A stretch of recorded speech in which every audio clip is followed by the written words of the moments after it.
In-depth journalism in the Memphis community, the Daily Memphian is of Memphis, not just in Memphis, and seeks to tell the stories of this city. TheDailyMemphian.com. Truth in place.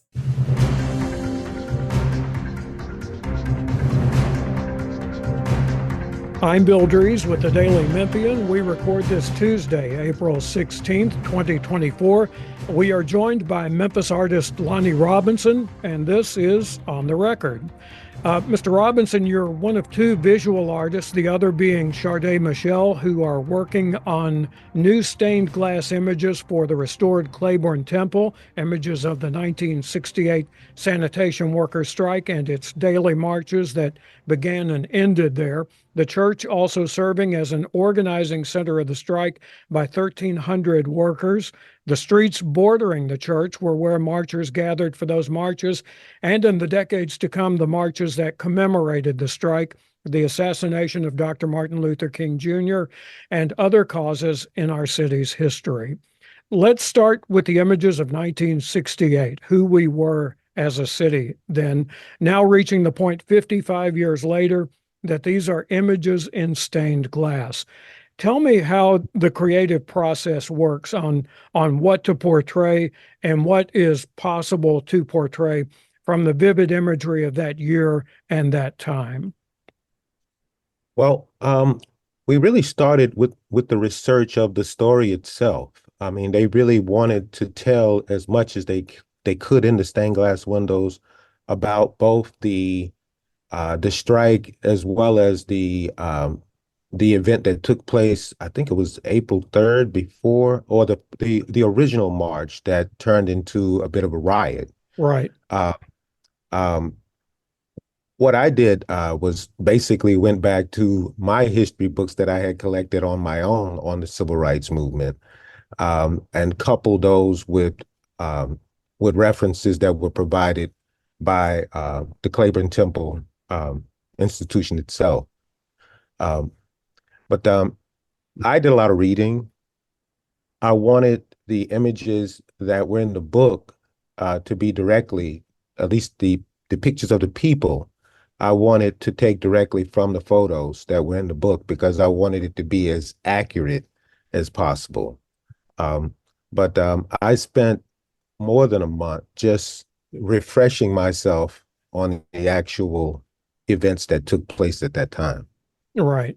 Right. And we should say that there is a large painting of Dr. King that you did that now hangs in City Hall at one end of a conference room adjoining the Hall of Mayors on the ground floor of another structure that was also a critical site in the events of 1968.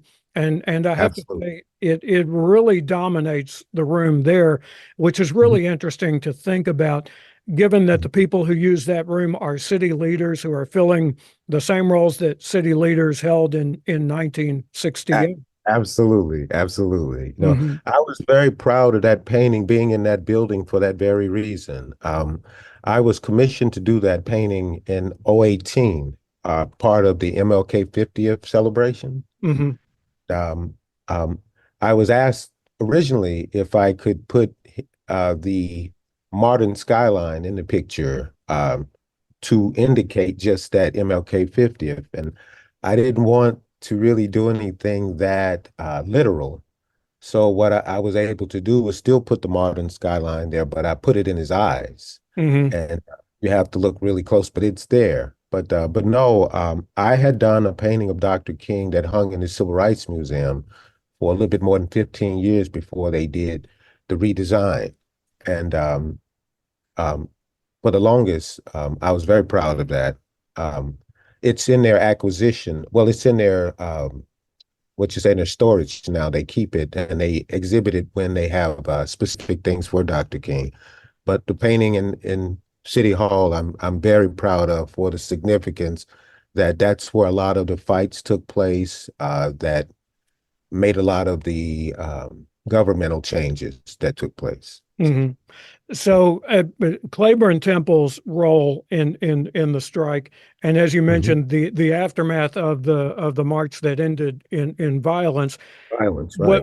What was as more of a shelter as well as an organizing place. It I Right. guess it was a place of conflict in some sense, but it was more a shelter for those Yeah, involved in the strike. absolutely. They did a lot of their planning and meetings for the strike in the church um, before they actually did the actual strike. The planning took place there. And you're right, it was really more of a meeting place for organizing. The riot, which took out a great deal of the stained glass windows because of Molotov cocktails being thrown, um, permanently, damaged a number of the windows, which, we're telling the story in replacing. But you're right. It was really more of a place for organizing for the sanitation workers at that time. hmm Last year, there was a sneak peek of some of these images, and in particular, the likenesses of T.O. Jones, the leader of the strike of the AFSCME local, Maxine Right. Smith, Memphis branch NAACP, Cornelia Crenshaw, a very different grassroots type of activist, also involved in the movement, and James Lawson, who in 1968 was the pastor of Centenary United Methodist Church, who Mhm. invited Dr. King to the city and the cause. So Mhm. so bring me up to date. What is still being done at this point, and what is done in terms of the stained glass images? Okay, in terms of the stained glass, all of our work is done. hmm So we're talking about a 2.5 year process. I spent a number of to say days back and forth on 55 because we actually fabricated the work in Jackson, Mississippi at Pearl River Glass Studios. Andy Young heads that studio. We went really 2 summers ago was our first workshop shop, Sade and I, and we basically learned the process of infused glass, which you're basically only using glass to create these images. While they may look painted, everything, like I say, is actually glass. We had to learn how to create the tones in the face using powdered glass. And then there's a thicker powder called frit when we wanted to create a darker tone. In order to create the lines, we used a bottle with a nozzle at the end that actually squeezed glass in a paste form that really made a really fine line for you. And based on the pressure that you use, you could create the thickness in those lines. And then we use glass pieces to create colors, and as well as thicker glass pieces to create the background pieces. So all of that is basically placed using a glue surface to make sure once you drop the glass, it doesn't move anywhere. hmm And once that's done, it's fired up to about 1600 degrees in a kiln. And when you put it all down, the color is very rich and but after the process, you lose a lot of the opacity of the color. So you're essentially doing that same process about 3 to 4 times. So it was a rigorous process to learn, but I can say I'm a certified stained glass artist now. Yeah, Well, but I really can't say enough, having grown up in that era and learning the story soon after that, right, and covering some of the folks who are depicted in the glass. right. It's a real moment to actually see something that you lived through now in stained glass. Stained glass. I really looked at, knowing their stories and all that they sacrificed because Larry Payne, he's a 15-year-old that's a part of the portrait series as well. He hmm was, I think a week or so before Dr. King, he was shot, if I'm not mistaken, by a policeman while shopping for bread. Um, he's part of the five. And when I really look at the sacrifices that were made, I really looked at this as a way of almost cantonizing these individuals for their efforts and sacrifices. And so I really wanted those portraits to speak in that way, that we are paying them homage in a way that exceeds the time that they were here, because the effects of the work that they did really does operate even now. hmm Yeah. And to your point, maybe most people think of stained glass images as images of saints, images of God, Right, right, images of biblical times. But right. there is a history of more modern images finding their way into stained glass. For instance, Absolutely. Hmm. at St. Mary's Episcopal, Hmm. if you see those images, you certainly see all of the things I just mentioned. But then you will also see families by Right. modeling post-war homes with cars in the driveways. Um, Absolutely. Images of Civil War soldiers, American soldiers in World War II in other places overseas. Right. And so given how dramatic 1968 was here, Yes. where do you think the images that you and the other workers Sade. on this, and Mhm. where do you think they stand in that company? Well, we really tried to include a number, I guess you could say the major staples that were part of this. One of the images is just that of the Black family, which became more of the target after the movement. Um, we have a image of the barn, the actual facility that the sanitations first marched out of. Hmm. Uh, Before they did the march out of the church, they literally did if I'm not mistaken, they did a march out of the barn. Right. Area. And then we have the portraits, of course, but then the main image that faces west is of an actual march that's more inclusive of everyone. And the thing that I really am proud of, after speaking with Anasa, the executive director, she spoke to the fact that Black women were put in the shadows of the movement in terms of the efforts and contributions that were actually made by Black women. And one of the things that I did in that image was I centralized a Black female marcher with the sign that says, keep your money in your pockets. I wanted that figure to be central for that reason. But no, no, it also includes figures of everyone. It's more of a universal, uh, um, it speaks more universally to what's happening now. Hmm. Um, Hmm. and I have them coming from a infinite uh, perspective, and so that it just includes a more global effort for humanity and civil rights. So Right. Right. yeah. The images from that time are kind of a mix in terms of the photos of black and white photos and then really vivid color photography as Right. well. Mhm. And so how did you approach that in Well, the I actually spoke with one historian who had done a specific history on the printing of the I Am a Man signs. And in that, she had learned that the I Am a Man signs were, in fact, printed in red and white as well. And Mhm. so I absolutely wanted to include that in the marching scene in terms of the colors. But like I said, I pulled a number of the faces from faces in the books, but I also embellished some, of course.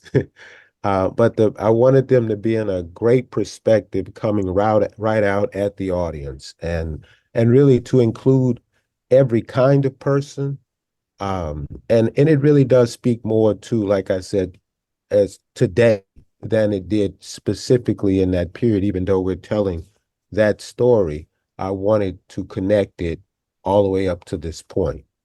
You know, Sade's images take it even further than my generation would because she's more involved with what's happening with her generation now, which is after mine. So Mhm. I really like the collage she did for that particular reason. Right. Right. Um, the National Park Service, we should mention, can be quite a stickler for these kind of restorations Oh, on absolutely. Yes.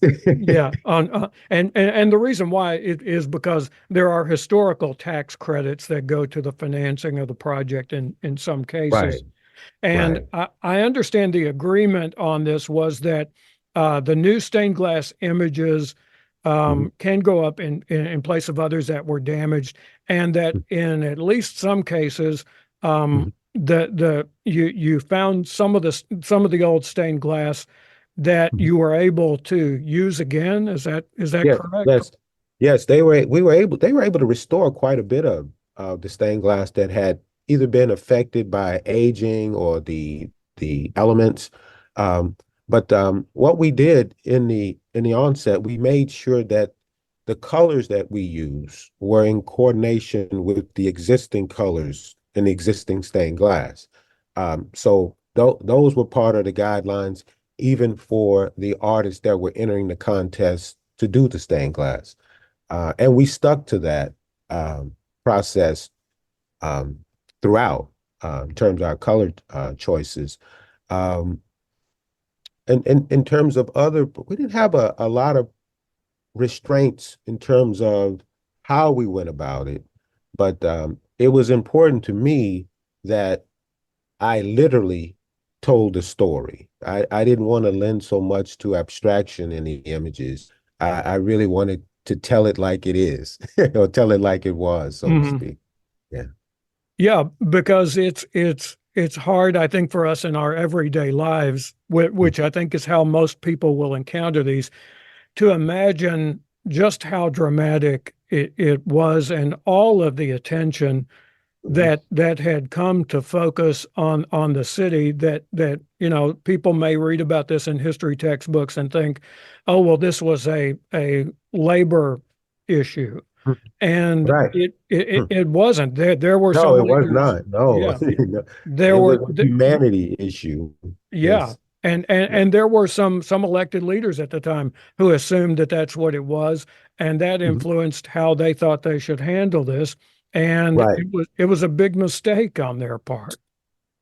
I agree totally. Yeah. This truly was about how these workers were being treated and the conditions under which they were forced to work.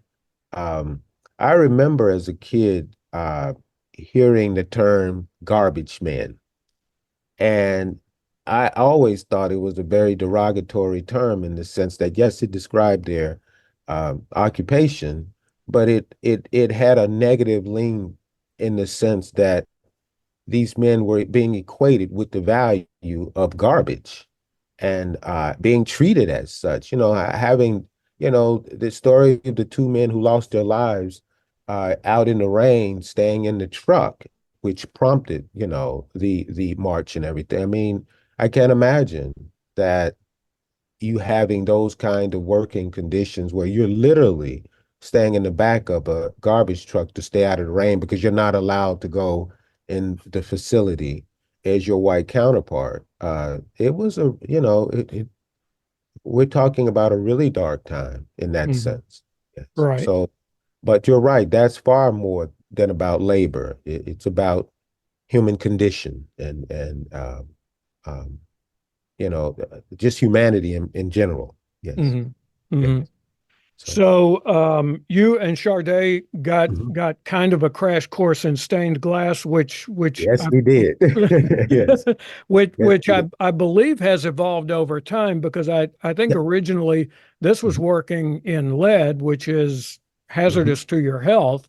And Right, right. so now they've adapted that so that you don't have to risk your life in order to do To something create like these this. images, right? To hmm create these images. Yeah, Yeah. there's traditional German painting, stained glass that could have been used. I agree, but I like the fact that we were doing something cutting edge by using infused glass. Um, it really, for me, it was a great process in terms of using a totally different medium, and I had to be patient with it because, like I said, we put a glue layer down first. So once you drop the glass, even in the powder form, it's there to stay. So it's almost a no mistake process Hmm. uh, that we were working under. But I learned over a short period of time how to filter, to actually use all the tools, and it just became like using a pencil, you know. Hmm. It just I had to be patient and slow down and learn that it was something I couldn't rush because I have a habit of working very fast.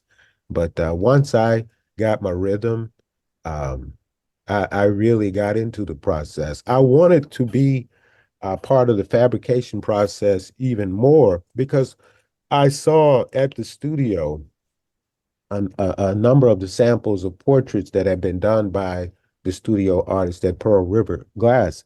I thought they were strong, but I really wanted them to be, the likenesses to be stronger. And so Hmm. asked that I could be involved in the fabrication process and learn even more in terms of how to develop the image. And I'm glad that I did because I'm more liking to the results that we got for that reason. Right.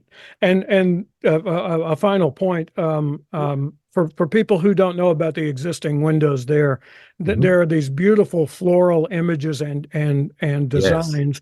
And from having seen the work that you did and that Charday Michelle did Mhm. last year, um, the newer work works very well and is consistent. I think with the floral images and designs that were there already.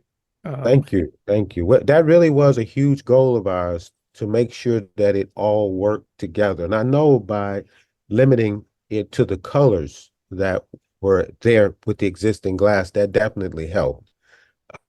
But yeah, I was kind of leery at first mhm. that making that image work with all the colors and the floral patterns. But I'll say we did the best we could. Yeah. Well, as far as my opinion is concerned, I think you did great, and I I think appreciate that. Yeah. and I really think the thing that works uh, that works for it as well is that these are scenes from Memphis. These are scenes from Yes, our yes, city in yes, a time of very historic importance, yes. and that is what is so striking to me, and I think to other people who see it. So I really enjoyed working on the portraits in particular. One, Maxine Smith, because I knew Maxine Smith when I was in high school. Mhm. Uh, the NAACP had a contest called AXO, which is an acronym for the Arts and Scientists. It was Arts and Scientific Olympics, and if you won locally first place, you would compete nationally, where the NAACP National Convention was that particular year. AXO would open a week prior to, and we do the competition. And I competed twice and won nationally twice. And Maxine Smith is who I worked with at that time to do that. And so, um, having that personal experience with her made doing her portrait even more significant for me, you know. And I actually got a chance to meet T.O. Jones' sons at the pre unveiling. I said the preliminary Mhm. unveiling. They were quite pleased with the likeness and the work, and so I just felt very good that the children of the people we were honoring were pleased with the work, including Well, Maxine Smith's son. You know, yes, Vasco Smith III was on the tour that I was on, was and he okay? Yes. yes, and he saw it and he thought it was great. He thought it was Yeah. splendid. He sent me a personal text to tell me he really appreciated it, and I felt honored knowing that this is someone who has looked at Maxine Smith every day of his life. Right. So he was very pleased, and that made me know um, that we had done them honor. Yeah. Yep. All Yeah. right. That's where we'll leave it. We have been talking with Lonnie Robinson, who, along with Charday Michelle, has created the new stained glass images in Historic Clayborn Temple. I'm Bill Dries, and this has been On the Record.